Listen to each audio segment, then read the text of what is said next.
When I told her she was being too close with her male best friend, she said, "You're so insecure. He's been in my life longer than you." Then added, "If you make me choose, I'll always pick him." So I didn't make her choose. I just packed my stuff and left. 3 weeks later, she was at my door sobbing. Hey viewers, just a quick thanks. Over 14% of you are already subscribed, and it means the world. If you're new here and enjoy these stories, join the family by hitting that subscribe button. We're on the road to 10,000. Honestly, still processing what went down. Name's Chris, 27, electrician. This whole mess happened last month. Been with Vanessa for 2 years. She's 25, graphic designer, lives in a downtown apartment her parents help fund. Nice girl, or so I thought. When we started dating, she mentioned her male best friend Brandon. High school buddies, college together, the usual history. Said he was like a brother. Should have seen that red flag waving. Brandon's 26, sales guy, gym rat, drives a BMW his daddy bought him. Classic pretty boy who thinks every woman wants him. Except Vanessa insisted he was different, just a loyal friend who'd always been there for her. First few months I didn't think much about it. Everyone has old friends. But Brandon's version of friendship was weird as hell. He'd text Vanessa constantly. Morning, noon, night. Didn't matter what we were doing. She'd always respond immediately. Date night at dinner? Vanessa's texting Brandon about some coworker drama. Watching a movie? Her phone's buzzing with his commentary about whatever sports game he's watching. Doesn't this seem excessive? I asked one night after her phone buzzed for the 10th time. We've always talked a lot. That's just how we are. But it wasn't just texting. Brandon would show up unannounced whenever he felt like it. We'd be cooking dinner and he'd walk in with takeout. Thought you might want company. We'd be having a quiet evening and he'd arrive needing to vent about work stress. The guy had zero respect for boundaries. Vanessa never seemed to mind. Maybe he could call first? I suggested after another surprise visit. He's always welcome here. Brandon's been in my life way longer than you. There it was, the hierarchy. Length of friendship determined importance. What really got me was how comfortable they were together. Vanessa would curl up next to Brandon on the couch during movies. She'd steal food off his plate at restaurants. He'd give her these long goodbye hugs that felt more intimate than friendly. That seemed pretty touchy, I mentioned after one of these hugs. We're just affectionate people. But she wasn't affectionate with anyone else like that. Just Brandon got the special treatment. Things escalated when Brandon started having relationship problems. He'd been dating some girl, Sarah, and apparently it wasn't working out. Guess who became his personal therapist? Vanessa would spend hours on the phone with Brandon, analyzing his dating life. Hours that used to be our time together. She'd give him advice about other women, help him craft text messages, even help him pick out clothes for dates. Why is he asking his female friend for dating advice? I asked. I understand women better than his guy friends do. Made sense, I guess. Until Brandon started asking for more than advice. Last month we had a weekend getaway planned. Nothing fancy, just a cabin upstate for some alone time. Friday afternoon I'm loading the car when Vanessa comes outside looking stressed. We might need to postpone the trip. Why? Brandon called. Sarah broke up with him. He's really upset and needs me. He's an adult. He can handle a breakup. Chris, that's cold. When your best friend's hurting, you show up. What about showing up for your boyfriend? You have me all the time. Do I? Because Brandon seems to have you whenever he wants. That started our biggest fight yet. Vanessa accused me of being jealous and insecure. Said Brandon had earned his place in her life through years of friendship. Said boyfriends come and go, but Brandon was permanent. If you make me choose between you and Brandon, I'll always pick him. She said it without hesitation. Like it was the most obvious thing in the world. You'd always pick him.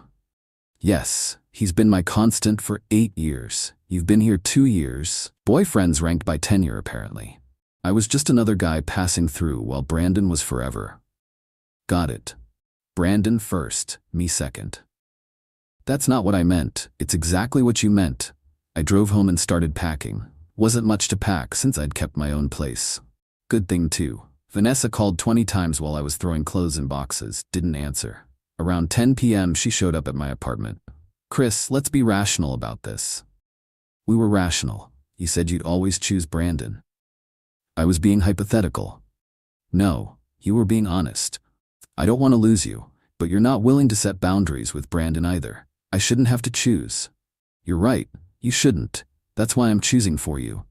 Vanessa kept arguing, but I was done listening. She'd made her priorities clear.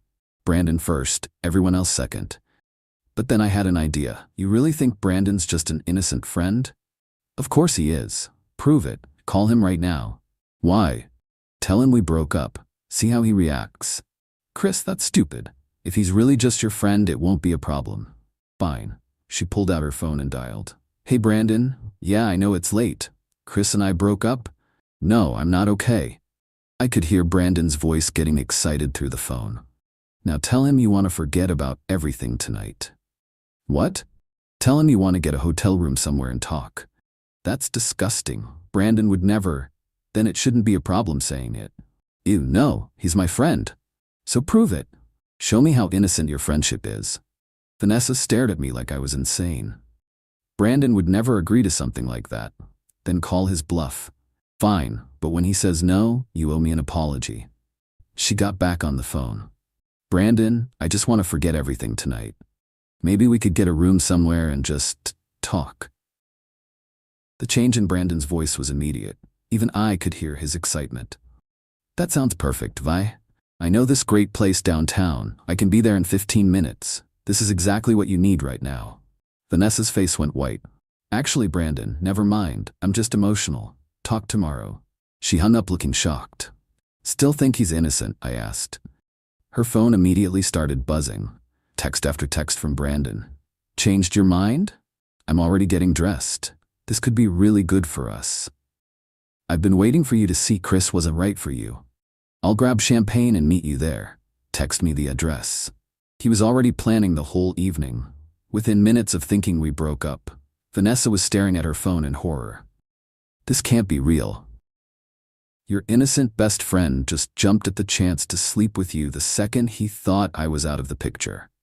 I had no idea, because you didn't want to see it. More texts kept coming. Brandon getting increasingly aggressive about wanting to meet up, talking about how he'd waited long enough, and tonight could be perfect for them. Chris, I'm so sorry. I had no idea he felt this way. I did. That's why I kept bringing up boundaries. I thought you were just being jealous. I was being realistic. Can we fix this, now that I know what Brandon's really like? Fix what? You still chose him over me. I was wrong about Brandon. You were wrong about a lot of things, including how to treat your boyfriend. Vanessa started crying, but I was done. She'd spent 2 years dismissing my concerns and prioritizing Brandon.